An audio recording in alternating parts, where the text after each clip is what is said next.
Friend, स्वागत है आपका आपके अपने YouTube चैनल एसकेपी यानी साइंस की पढ़ाई में। दोस्तों, आज हम देखने वाले हैं साइंस के most important question, most IMP questions. आपको मैं बता दूं कि ये क्वेश्चंस लगभग 4 साल से रिपीट हो रहे हैं और ये क्वेश्चन बार बार क्वेश्चन पेपर में आते हैं। मैंने बहुत क्वेश्चन खोज के बनाया है और एक बहुत बार बार रिपीटेबल क्वेश्चन है और ये क्वेश्चन बार बार रिपीट होते रहते हैं। दोस्तों, चलिए देखते हैं। पहला क्वेश्चन है कि किसी अंतरिक्ष यात्री को आकाश काला क्यों दिखाई देता है। यानी जो कोई अंतरिक्ष यात्री होता है उसको आकाश क्यों काला दिखाई देता है। तो उसके क्या होता है कि यदि पृथ्वी पर वायुमंडल नहीं होता है, मतलब कि यदि पृथ्वी पर वायुमंडल नहीं होता तब सूर्य के प्रकाश का प्रकीर्णन न होने के कारण आकाश क्या होता है, काला प्रतीत होता है। अंतरिक्ष यात्री वायुमंडल से बाहर पहुंच जाता है तो उसको आकाश काला दिखाई देता है। और दूसरा क्वेश्चन है कि पुनरुद्भवन एवं मुकुलन में विभेद बताइए। यानी इन दोनों में क्या करना है, आपको अंतर बताना है। तो देखिए, इसमें जीवधारी के कटे हुए भाग नए जीवधारी का क्या करते हैं, निर्माण करते हैं। मुकुलन में जनक के शरीर के लघु भाग कलिका के रूप में बढ़ते हैं। और यहाँ पे दूसरा है कि छिपकली जानवरों से बचने के लिए अपनी पूंछ गिरा देती है।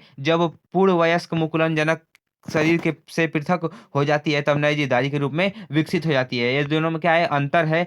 और देखिए, तीसरा क्वेश्चन है कि चुंबकीय बल रेखाओं के गुण लिखिए। यानी जो चुंबक होता है उसकी जो बल रेखाएं होती हैं उसके क्या लिखना है, आपको गुण लिखना है। तो आपको पता होगा चुंबकीय बल रेखाओं के अनेक गुण होते हैं, जैसे कि चुंबकीय बल रेखाएं बंद वक्र के रूप में होती हैं और जो चुंबकीय बल रेखाएं होती हैं एक दूसरे को कभी काटती नहीं है। यानी वो एक दूसरे को क्या करती हैं, कभी इंटरसेक्ट नहीं करती हैं, कभी काटती नहीं है। अब देखिए यहाँ पे धमनी एवं शिरा में चार अंतर लिखिए। जो धमनी और शिरा होता है उसमें क्या लिखना है, आपको चार अंतर लिखना है। तो धमनी और शिरा में आप चार अंतर लिखेंगे कि जो रुधिर को हृदय से दूर विभिन्न अंगों तक, ऊतकों तक ले जाती है और विभिन्न ऊतकों व अंगों से रक्त को हृदय में लाती है। यानी कि जैसे कि मान लीजिए कि जो होता है वो शिरा क्या करता है, मतलब कि शिरा अशुद्ध रक्त को क्या करता है, मतलब हृदय में लेके जाता है। और जो धमनी होती है शुद्ध रक्त को क्या लेती है, ले जाती है, शरीर के अंगों तक ले जाती है। और देखिए यहाँ पे आप मान लीजिए कि ये हृदय है, मान लीजिए क्या है, हृदय है। और देखिए इनकी दीवार मोटी, अधिक लचीली और पिचकने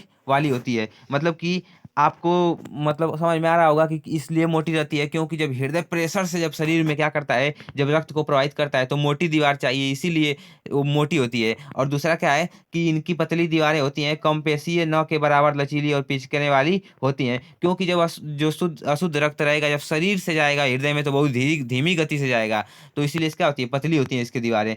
और देखिए इसमें कपाट नहीं होते हैं, इसमें कपाट नहीं होते हैं क्योंकि जब रक्त को कहीं रोकना नहीं रहेगा तो क्या कपाट लगाने की जरूरत है। यानी कि इसमें कपाट नहीं होते हैं, इसमें कपाट होते हैं। बस आप उसको अब रट लीजिए क्योंकि अब आपके पास टाइम नहीं है, इसे समझने का टाइम नहीं है, इसीलिए मैं बस आपको जल्दी जल्दी बता देता हूँ। देखिए इनमें रक्त अधिक दबाव व झटके के साथ तेज गति से बहता है और इनमें रक्त कम दबाव के साथ धीमी गति से क्या होता है, बहता है। और उष्मीय वियोजन और आयनिक वियोजन में अंतर लिखिए। यानी जो उष्मीय वियोजन है और जो आयनिक वियोजन है उसमें क्या कीजिए, अंतर लिखिए उष्मीय वियोजन और आयनिक वियोजन में। देखिए उष्मीय वियोजन के द्वारा, उष्मीय वियोजन ऊष्मा के द्वारा होता है और आयनिक वियोजन विलयन बनाने पर बनता है।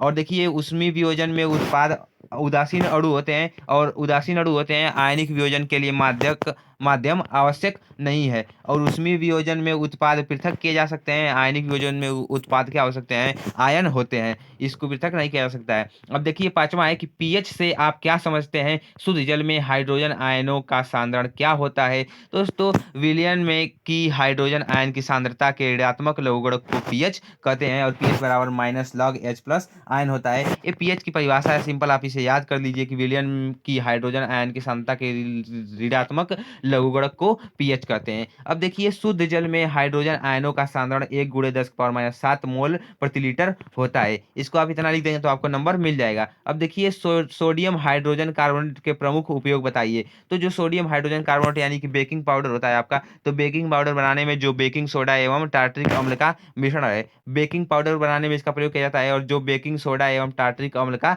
मिश्रण है। और जब बेकिंग पाउडर को गर्म किया जाता है तो निम्न अभिक्रिया होती है। कौन सी अभिक्रिया होती है, देखिए ये अभिक्रिया यहाँ पे है आपके सामने, NaHCO3 plus H plus ion. इसको जब आप करेंगे तो Na2CO3 plus H2O plus CO2 का क्या होता है, निर्माण होता है। अब देखिए तीसरा है कि इसका उपयोग सोडा अम्ल अभिनाशक में भी किया जाता है। अब पोषण क्या है, पोषण की आवश्यकता क्यों पड़ती है, पोषण क्या है तथा पोषण की आवश्यकता क्यों पड़ती है।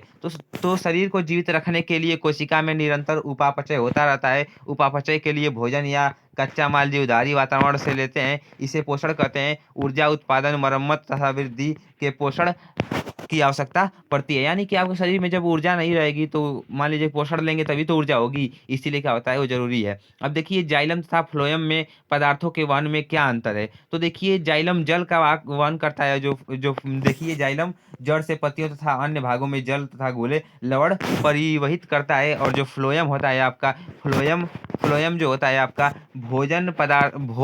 फ्लोएम भोजन पदार्थों की घुली अवस्था में पत्तियों से पादप के दूसरे हिस्से तक परिवहन करता है। अब देखिए दूसरा है यहाँ पे कि जाइलम में पदार्थों का परिवहन वाहिकाओं तथा वाहिनियों द्वारा होता है। और लेकिन जो फ्लोएम होता है, फ्लोएम में पदार्थों का परिवहन किस द्वारा होता है, चालनी ट्यूबों द्वारा सहचर कोशिकाओं की मदद से होता है। और देखिए तीसरा है कि जल का परिवहन सरल भौतिक गति के उत्सर्जन होता है।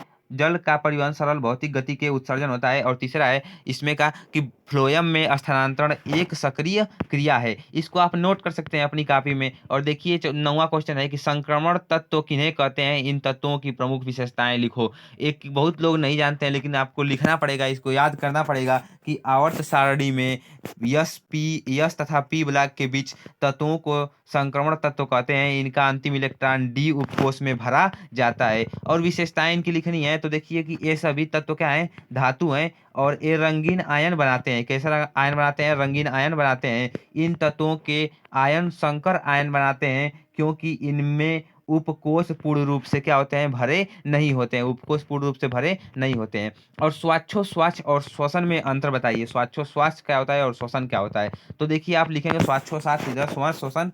देखिए यह एक भौतिक क्रिया है, जब सांस लेना और छोड़ना ये क्या है, भौतिक क्रिया। यानी श्वासोच्छ्वास क्या है, एक भौतिक क्रिया है। इसमें ऊर्जा नहीं निकलती है, यह क्रिया कोशिकाओं के बाहर होती है। और देखिए श्वसन क्या होता है, यह एक रासायनिक क्रिया है और इसमें ऊर्जा निकलती है, यह कोशिकाओं के अंदर होता है। श्वसन जो होता है वो आपके शरीर के अंदर होता है। और चौथा है कि इन क्रिया में एंजाइमों की आवश्यकता नहीं होती, यह क्रिया एंजाइमों की उपस्थिति में होती है। यानी जब जो शरीर के अंदर होगी वो एंजाइमों की उपस्थिति में, जाहिर सी बात है होगी। अब देखिए नेक्स्ट क्वेश्चन है हम लोगों के पास। नेक्स्ट क्वेश्चन, अब देखिए यहाँ पे क्वेश्चन खत्म होते हैं, आपके 10 ही क्वेश्चन थे, 10 ही क्वेश्चन। और ये बहुत इंपॉर्टेंट क्वेश्चन है, इसको आप तैयार कर लीजिए। ये आपके बोर्ड परीक्षा 2023 के लिए बहुत ही इंपॉर्टेंट है। तो दोस्तों आप इन्हें क्या कीजिए, फटाफट से तैयार कर लीजिए। और हमारे चैनल पर नए हैं तो हमारे चैनल को सब्सक्राइब कर दीजिए। इस चैनल पर बहुत ज़्यादा तैयारी करवाई जा रही है आपके बोर्ड परीक्षा के लिए लेकर। तो दोस्तों thank you and bye bye, take care of yours. अब हम यहीं पर क्या करते हैं, वीडियो को